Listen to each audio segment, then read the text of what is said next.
Hello and welcome to my bathtub.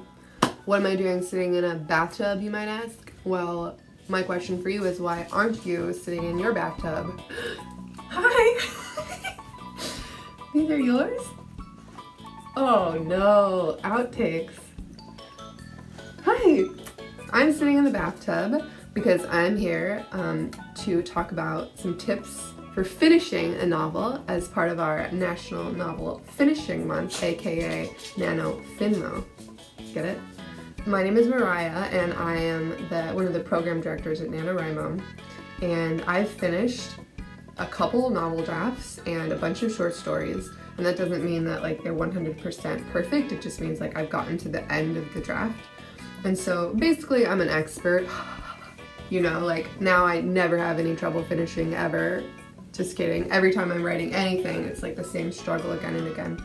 But I'm glad to share with you a couple tips that I've learned. Okay, so the first thing that I do is if I'm ever super stuck in the middle of a draft, I'll stop writing the story and I'll start writing just kind of letters to myself.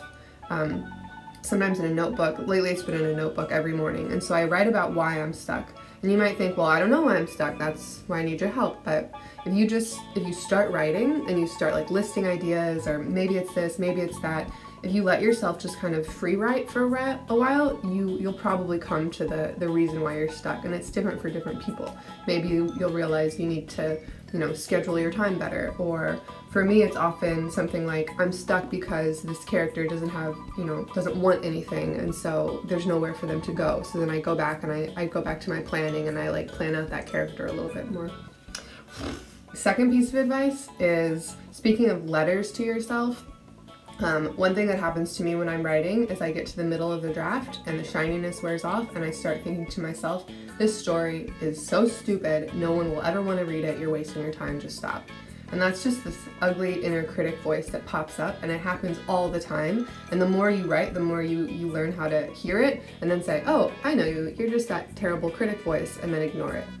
So sometimes it helps for me to have I'll write to myself in that same letter something like, you don't know if this story is going to be, good or not. You owe it to yourself to finish it.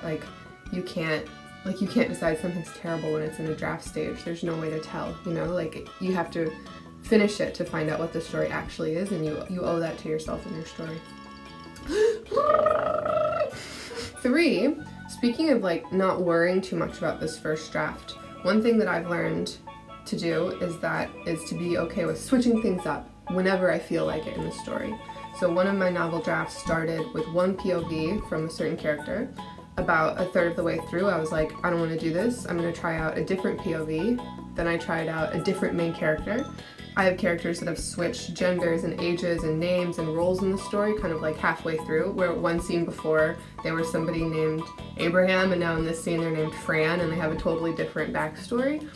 And rather than, I didn't go through and rewrite Fran throughout the entire beginning of my novel. I just switched it right when I realized, this is better for the story, and I kept going. So that's my advice to you. If you're oh, this thing's not working, feel free to switch it, make a couple of notes about how you'll change the beginning, but then just keep going. You don't want to spend too much time sweating the early parts of this draft, because honestly, once you finish it, you're going to go back and revise everything anyway, so all of that hard work will probably get changed anyway.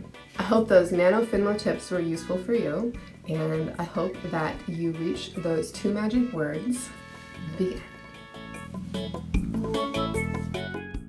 For more writing tips like this, subscribe to our YouTube channel and check us out at NaNoWriMo.org.